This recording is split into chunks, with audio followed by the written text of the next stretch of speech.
Selamat hari Sabat saudara, senang bertemu kembali. Walaupun kita dibatasi oleh jarak, tapi puji Tuhan kita masih bisa berkomunikasi dan saatnya kita bersyukur karena 1 minggu kita sudah diberkati oleh Tuhan. Sebelum kita mendalami sekolah Sabat yang kita sudah pelajari di rumah masing-masing, marilah kita berdoa sejenak. Bapa di sorga, kami kembali bersyukur betapa luar biasa Tuhan kami. Engkau menambahkan hari-hari kami Bapa 1 minggu lebih dekat kepadamu. Terlebih karena kami sampai saat ini mendengar berita yang indah, umat Tuhan semua sehat, tidak ada yang terganggu dalam sakit atau terlebih dalam mara bahaya. Itulah sebabnya Bapa, sementara kami mempelajari firman-Mu, urapi kami, agar kami semakin memahami akan rencana Tuhan dalam hidup kami ini dan mengerti maksud-maksud-Mu. Urapi hamba yang menyampaikan, di dalam nama Yesus kami berdoa dan mengucap syukur. Amin. Saudara-saudara, 1 minggu ini saya mendapatkan beberapa postingan mengenai video di mana ada para hamba Tuhan yang dengan lantang, yang bahkan saling berdebat satu dengan yang lain untuk menyatakan bahwa pendeta-pendeta lain itu, ya, para hamba Tuhan yang lain itu enggak benar, yang ini yang benar. Bahkan ada yang mengatakan bahwa gereja Advent itu bidat. Saya beberapa kali menyaksikan di hadapan kita setiap mengajar sekolah Sabat, mendiskusikannya. Sampai hari ini saya percaya ini adalah pemberian Tuhan yang luar biasa di gereja kita. Kenapa saudara? Jauh beberapa tahun yang lalu ini pelajaran sudah disiapin. Dan setiap pelajaran sekolah Sabat itu kita pelajari itu sangat berhubungan dengan pengalaman-pengalaman yang terjadi di saat kita mempelajarinya. Barusan kita mempelajari kitab Daniel. Bagaimana umat Tuhan yang setia mendapatkan pertentangan, mendapatkan aniaya, mendapatkan kesusahan, kesulitan oleh karena orang-orang yang tidak percaya kepada Tuhan. Namun diberikan kepada kita pelajaran bahwa umat yang setia kepada Tuhan itu akan menang karena mereka memiliki keyakinan yang luar biasa kepada Tuhan. Dan sekarang ini kita diulangi untuk memahami bagaimana firman Tuhan ini, ya, adalah merupakan buku yang patut kita percaya dan kita harus percaya. Dan kita harus miliki. Dan kita harus mengimaninya. Kenapa saudara?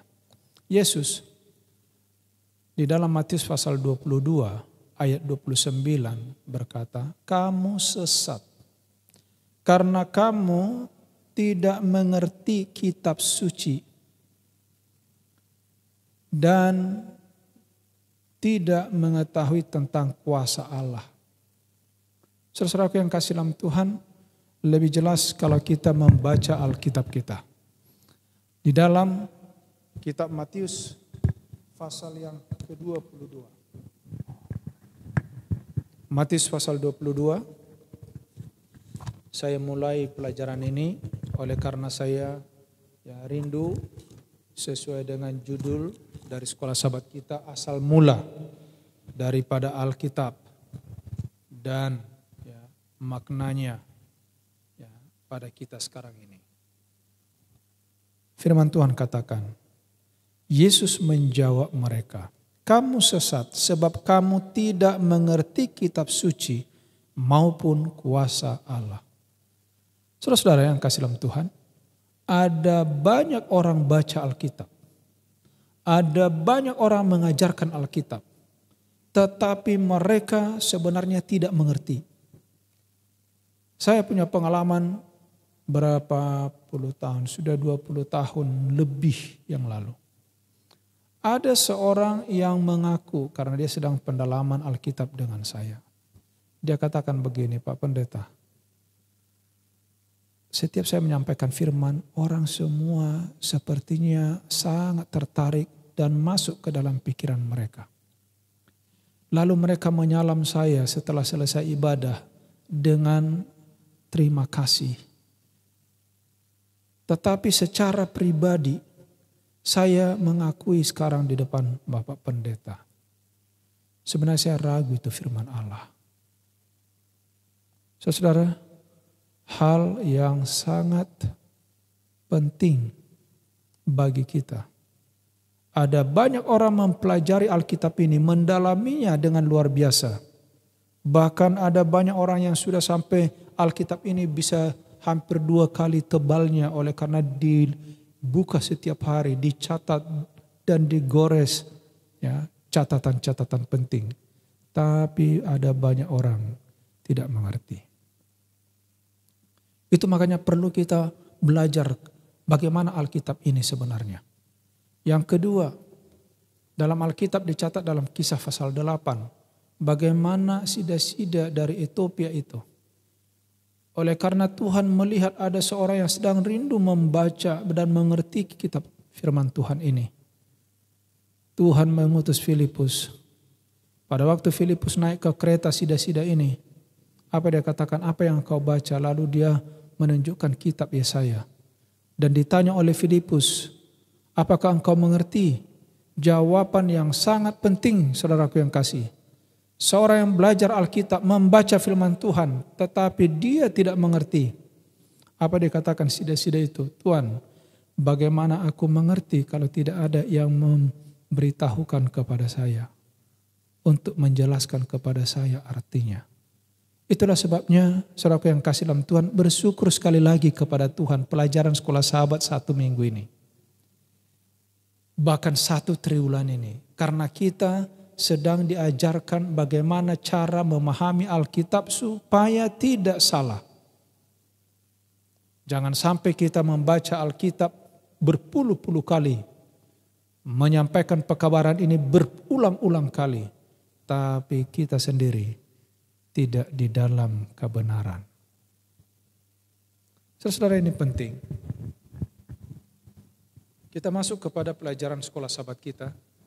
Mari kita lihat di dalam pelajaran yang kedua.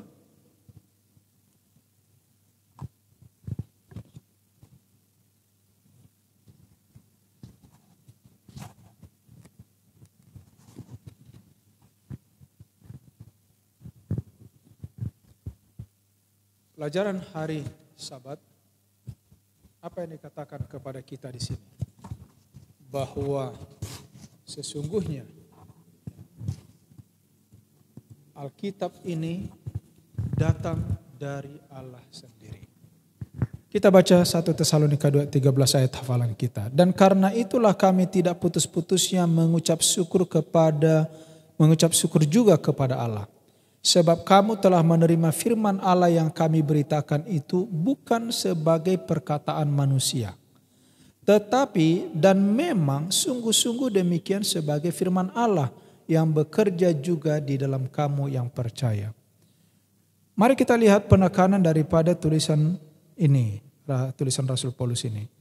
Dia katakan begini, sebab kamu telah menerima firman Allah yang kami beritakan itu bukan sebagai perkataan manusia, tetapi dan memang, penekanannya, sungguh-sungguh demikian sebagai firman Allah yang bekerja juga di dalam kamu yang percaya. Kenapa kita harus percaya Alkitab ini firman Allah? Ada banyak buku di atas dunia ini, tetapi kita kenapa harus terima ini sebagai firman Allah? Bila mana kita memahami keunikan dan sifat daripada Alkitab itu sendiri, sejarah penulisannya, bagaimana dia disampaikan, maka kita akan mengerti bahwa ini bukan buku yang sembarangan, ini bukan tulisan yang sembarangan. Saudara-saudara, kita tidak dapat mempelajari matematika dengan metode empiris yang digunakan dalam biologi atau sosiologi. Kita tidak dapat mempelajari fisika dengan alat yang sama yang digunakan dalam mempelajari sejarah. Dengan cara yang sama, kebenaran rohani Alkitab tidak akan diketahui dan dipahami secara tepat dengan metode ateis yang melihat Alkitab seakan-akan Tuhan tidak ada. Sebaliknya, penafsiran kita atas Alkitab harus mempercayai secara serius dimensi ilahi manusia dari firman Tuhan.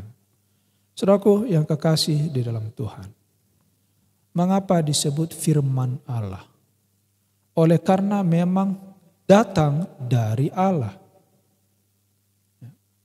Jadi kalau kita bicara sekarang Alkitab firman Allah, itu artinya datang dari Allah. Itu adalah suara Allah, itu adalah firman Allah sendiri. Menurut Rasul Petrus, para nabi digerakkan sedemikian rupa oleh Roh Kudus, sehingga isi pekabaran mereka berasal dari Allah, bukan mereka sendiri yang membuatnya. Bila mana kita membaca di dalam kitab 2 Petrus pasal 1 ayat 20 sampai 21 khususnya, ya, bahwa ya, yang terutama harus kamu ketahui, kata firman Tuhan. Terutama harus kamu ketahui bahwa nubuatan dalam kitab suci ini tidak boleh ditafsirkan menurut kehendak sendiri. Tidak boleh. Tetapi apa dikatakan 21, orang-orang kudus Allah berbicara digerakkan oleh Roh Kudus. Itu bedanya.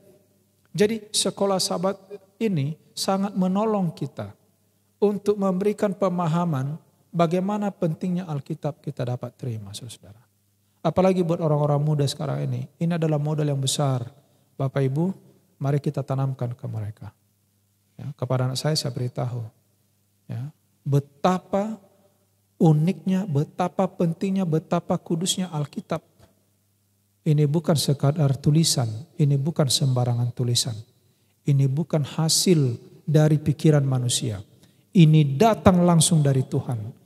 Yang disampaikan ya, dalam Bilangan pasal 12 ayat 6, ya, dikatakan, bila mana ada nabi di antara kamu, aku Tuhan akan menampakkan diri kepadanya dalam mimpi dan berbicara dalam penglihatan dan berbicara kepadanya melalui mimpi. Saudaraku yang kasih dalam Tuhan, ya, orang yang menulis itu tidak sembarangan, betul-betul diutus oleh Tuhan, diasingkan oleh Tuhan.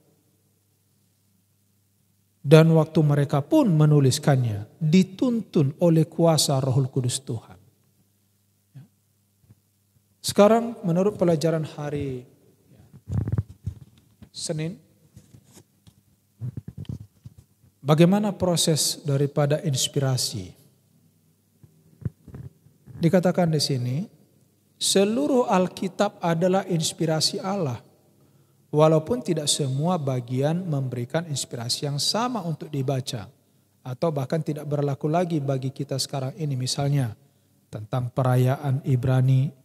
Ya, saudaraku, karena sudah tidak perlu lagi membawa korban ke Ka'bah. Ya. Tetapi semua itu dari awal itu adalah ya diberikan oleh Tuhan melalui inspirasi. Diilhamkan. Alkitab menunjuk kepada Allah sebagai pengarangnya. Namun dikatakan di sini ditulis oleh tangan manusia. Terdapatnya berbagai pola penulisan dalam kitab-kitab yang berbeda menunjukkan karakteristik beberapa penulis. Kebenaran yang dibukakannya semua adalah diilhamkan oleh Allah. Namun diungkapkan dalam kata-kata manusia. Makanya kita bisa melihat, saudara, ya, khususnya murid yang dekat dengan Tuhan, antara Matius, Markus, Lukas, Yohanes, mereka menulis dari cara ya, pandang mereka siapakah Yesus itu, tetapi dalam tujuan yang sama memperkenalkan siapakah Yesus itu sesungguhnya. Inilah yang menjadi keunikan dari Alkitab yang kita miliki ini. Walaupun mereka berbeda masa, tahun-tahun, walaupun mereka dengan jarak yang jauh, tetapi pekabaran mereka hanya satu, adalah tentang Yesus, tentang keselamatan. Agar manusia ini dipulihkan kembali dalam rencana Allah, yaitu untuk memperoleh hidup yang kekal. Saudara-saudara yang kasih, firman yang tertulis di dalam Ulangan pasal 29 ayat 29. Hal-hal yang tersembunyi adalah, hal-hal yang dinyatakan adalah bagi kamu dan bagi anak-anakmu, tapi hal yang tersembunyi adalah bagi Allah. Apa maksudnya saudara? Semua yang tertulis ini, yang sudah dinyatakan ini adalah untuk saudara dan saya. Berfirmanlah Tuhan kepada Musa, tuliskan segala firman ini. Sebab berdasarkan firman ini telah kuadakan perjanjian dengan engkau, dengan Israel. Bahkan di ayat yang lain dituliskan kepada Joshua, kepada Yeremia, tuliskan. Dalam kitab Wahyu pasal 1 ayat 11 kepada Yohanes dikatakan tuliskan. Allah kita adalah Allah yang sangat sempurna. Kenapa harus ditulis? Dan saya bersyukur kenapa firman ini ditulis, saudara. Kalau saja tidak ditulis, sedangkan sudah ditulis. Saudara lihat sekarang ini begitu banyak pemahaman, begitu banyak kesalahpengertian di dalam memahami firman Allah. Sudah ditulis, ada banyak perbedaan pemahaman. Apalagi kalau tidak ditulis, saudara. Daya tahan mengingat manusia ini sangat terbatas. Dan pada waktu diturunkan pun akan terjadi banyak perubahan. Saya sudah mengikuti beberapa kali permainan yang dibuat berbaris dari depan ke belakang untuk menyampaikan satu pesan. Itu untuk 5 orang, 10 orang ke belakang, baru di hari yang sama, di jam yang sama, bisa terjadi perubahan, saudara. Hilang pekabaran itu dari depan ke belakang. Tidak sama apa yang diucapkan dari awal sampai yang di belakang. Bayangkan ini beribu tahun. Itulah sebabnya kenapa Alkitab itu ditulis dan Yesus sendiri. Pada waktu dia dicobai, dia memberikan kepada kita keteladanan untuk menjawab sesuatu tentang firman ini adalah ada tertulis. Jadi saudara harusnya membaca Alkitab supaya pada waktu ada orang yang meragukan kebenaran firman ini, yang menyalahartikan firman ini, mari kita buka kembali, ada tertulis. Apa kata firman? Dan hebatnya Alkitab ini, dia menerangkan dirinya sendiri. Sekiranya kita rajin belajar firman Tuhan dengan baik. Dengan satu keyakinan. Karena seperti tadi, tidak mungkin ateis akan percaya memahami firman ini seperti orang yang percaya sama Tuhan, tidak mungkin. Itulah sebabnya karena kita percaya Tuhan. Itulah kelebihan kita harusnya. Karena ini dari Tuhan, tentu lebih mudah kita mengerti. Sama seperti suami istri, saudara. Kalau saudara mau kenal siapa suaminya, kenal siapa istrinya, tanya salah satu pasangan itu. Apakah suami ditanya siapa itu istri? Apakah si istri ditanya siapa itu suami? Tidak mungkin orang lain. Harus orang yang paling dekat. Orang tua tanya anaknya. Anak tanya siapa orang tuanya. Karena mereka paling dekat. Jangan tanya orang lain. Pada saat kita menerima pekabaran ini, firman Tuhan ini dengan sungguh-sungguh. Jangan tanya di luar firman. Ada tertulis. Harus begitu sebenarnya saudara. Ya, jadi sebenarnya simple. Terlalu banyak manusia ini mengadakan pertimbangan yang luar biasa yang menyulitkan dirinya sendiri, bahkan sampai kehilangan pemahaman, kehilangan pengertian. Padahal firman Tuhan itu sangat sederhana. Bila mana kita terima dengan iman, kita percaya, maka kita akan melihat betapa banyaknya keajaiban-keajaiban di dalam firman itu. Lalu pelajaran yang penting, pelajaran hari Rabu. Bila mana saudara lihat di sana, judulnya adalah kesejajaran antara Kristus dan Alkitab. Bila mana kita membaca Yohanes 1 ayat 14. Ya. Dan Yohanes 17 ayat 17. Apakah yang menjadi kesejajaran? Mari kita buka Alkitab kita. Di dalam kitab Yohanes pasal 1.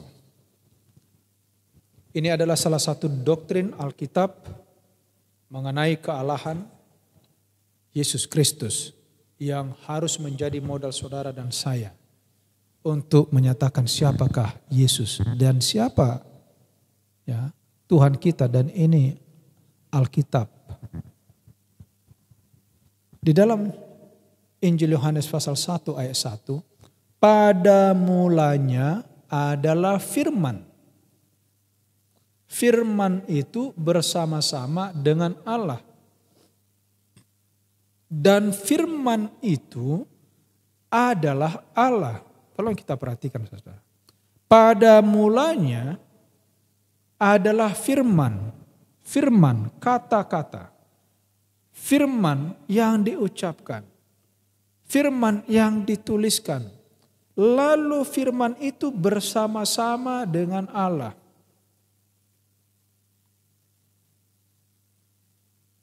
Dan dikatakan firman itu adalah Allah.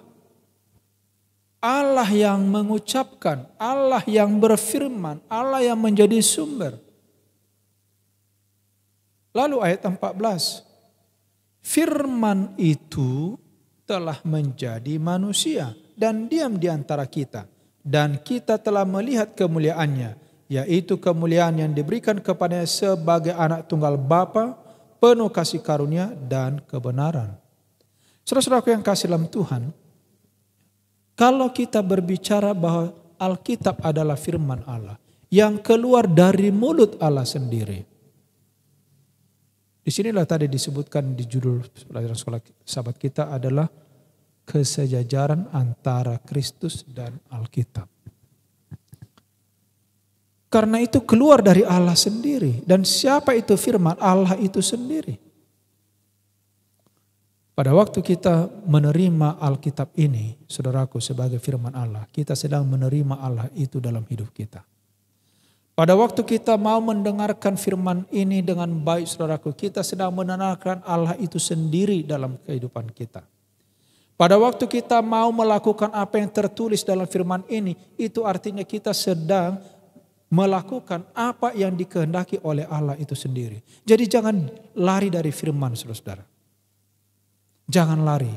Makanya tadi saya awali ayat yang pertama, Matius 22-29.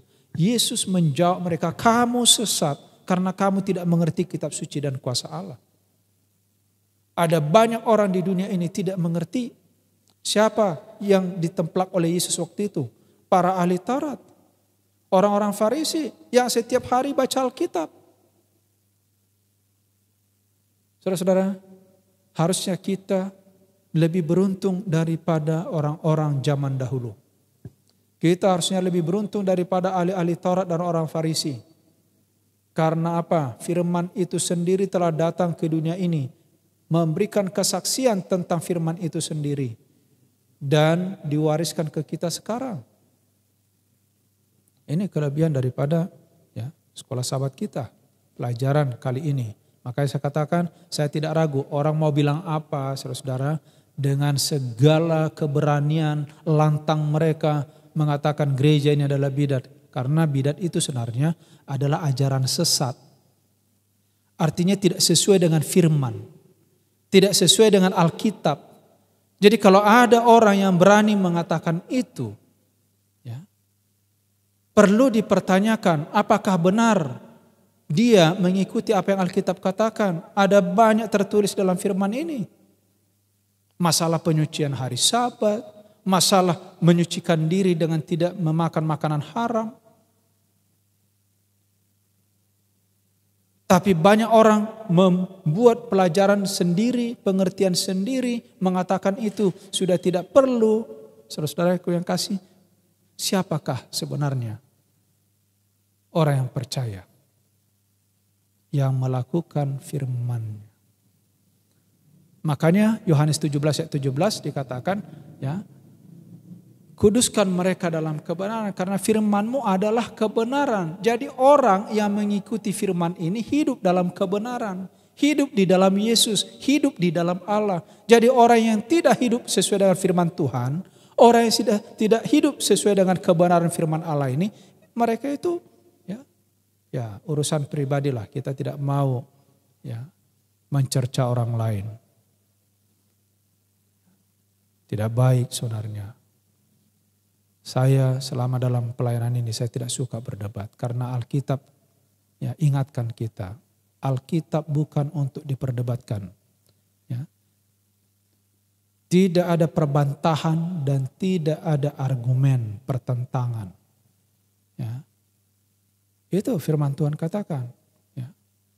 Justru Tuhan mau ini adalah pemahaman. Jadi saya senang judul sekolah sahabat kita ini satu ya triwulan ini cara menafsirkan Alkitab. Artinya supaya kita faham, supaya kita mengerti lebih dalam. Bukan mau menunjukkan kehebatan, bukan mau menunjukkan ya pengetahuan yang kita miliki seberapa tinggi dan dalam, tidak. Tetapi pemahaman yang benar terhadap firman Tuhan.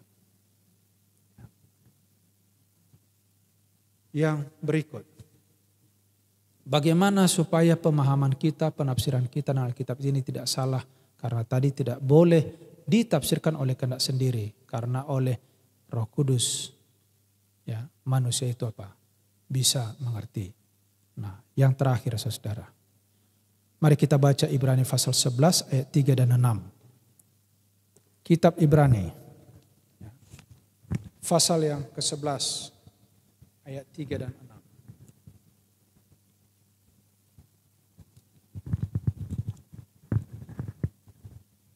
Apa kata firman Tuhan?